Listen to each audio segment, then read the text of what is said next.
আরেকটা কথা হচ্ছে, এই ঘোষণা যদি কেউ ভালো করে ফলো না করে তাহলে অ্যাক্সিডেন্ট হতে পারে। অ্যাক্সিডেন্ট হলে সবার হাত পা মাথা এগুলো ভাঙবে, আর সেই জন্য অর্গানাইজার দায়ী রবে না, কিন্তু মনে রাখে দেবেন। পরে মন্দিরকে দোষাদোষি করবে না যে রথে গেলাম আর মাথা ফাটিয়ে আসলাম। আচ্ছা, সেই জন্য ভালো করে ঘোষণাটাকে বুঝুন আর বুঝে ঠিক মতন ফলো করবেন। ফলো না করলে অ্যাক্সিডেন্ট হতে পারে, ভালো করে বুঝে নিন। হরে কৃষ্ণ।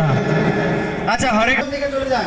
আর স্কাউট গাইডে যারা স্টুডেন্টরা রয়েছে তারা যেটা বলছে আপনারা প্লিজ সেটা শুনুন। পেছন দিকে অনেক লম্বা রশি আছে, আপনারা পেছনে চলে যান।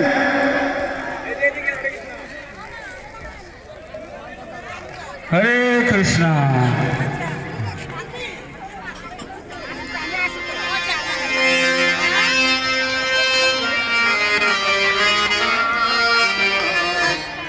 কৃষ্ণ কৃষ্ণ হরে হরে, হরে রাম হরে রাম, রাম রাম হরে হরে,